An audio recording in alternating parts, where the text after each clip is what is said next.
Book Review: How to Win Friends and Influence People by Dale Carnegie. Intro. First published in 1936, How to Win Friends and Influence People is one of the most enduring self-development books in history. Dale Carnegie did not simply write about techniques. He captured timeless truths about human nature. In this extended review, I'll share not only the key lessons from the book, but also Carnegie's own word sentences that have guided millions of readers across nearly a century. Let's begin. Lesson 1. Don't criticize, condemn, or complain. Carnegie opens with a bold statement. Any fool can criticize, condemn, and complain. And most fools do.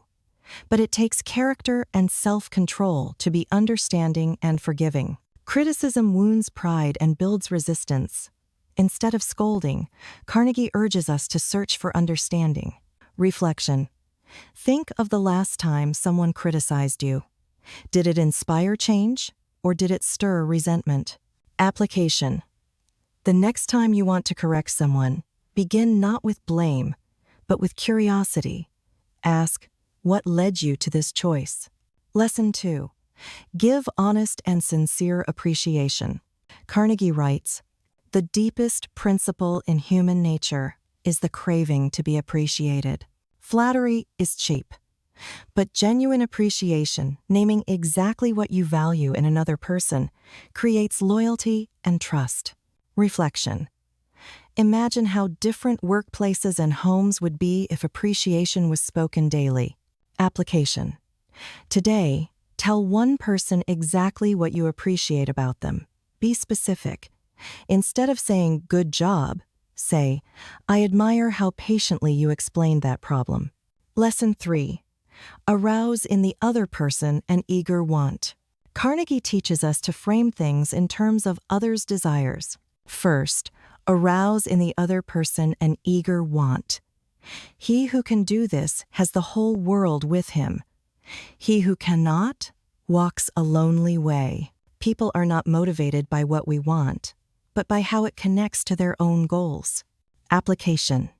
In your next request, shift your language from "I need this" to "Here's how this benefits you too." Lesson 4. Remember names. A person's name is to that person the sweetest and most important sound in any language. Using names is more than politeness. It's respect. It signals, "I see you." Application.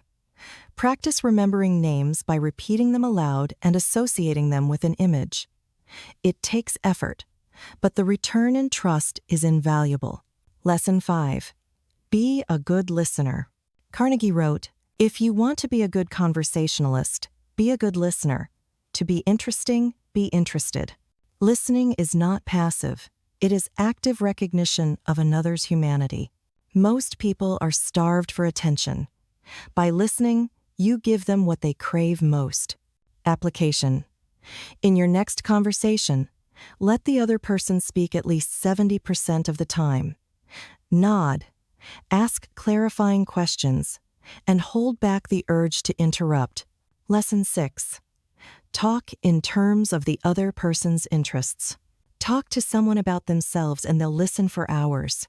People light up when the subject turns to their passions. Carnegie reminds us that real influence begins when we step outside ourselves and into their world. Application.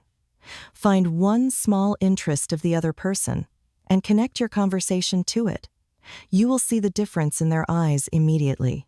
Lesson 7. Make the other person feel important and do it sincerely. This is Carnegie's golden rule of relationships.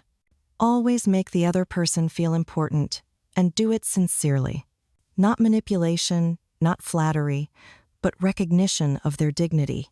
Reflection. Everyone you meet carries hidden battles. A moment of recognition may be the spark they need to continue. Application. Greet the next person you see with warmth. Thank someone whose work often goes unnoticed. Why this book still matters. We live in a digital age. Our conversations are shorter, faster, and noisier. So what can we take away from Carnegie's timeless message? First, resist the easy road of criticism. Any fool can complain, condemn, or tear down. But it takes strength and patience to understand, to forgive, and to encourage. Second, practice appreciation daily. Not empty flattery, but honest gratitude. Notice the small efforts of those around you, and speak your thanks aloud.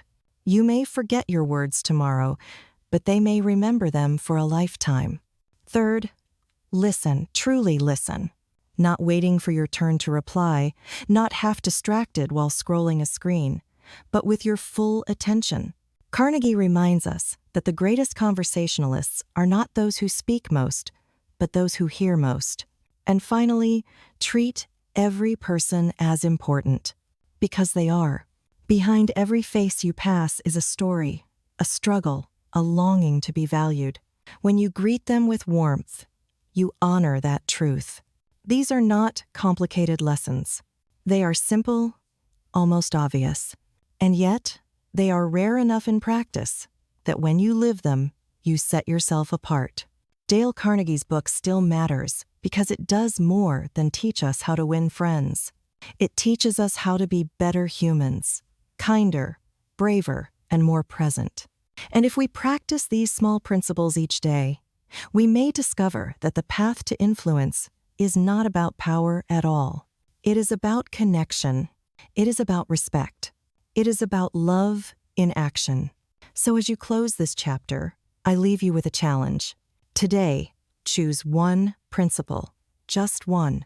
Offer sincere appreciation, or listen without interruption, or simply remember and use someone's name with care. These small acts, repeated faithfully, create the quiet revolution of human connection. And from that revolution, friendships grow, opportunities open, and lives, including your own, are changed. Thank you for listening. This has been Audiobook Store. May your day be filled with wisdom and calm.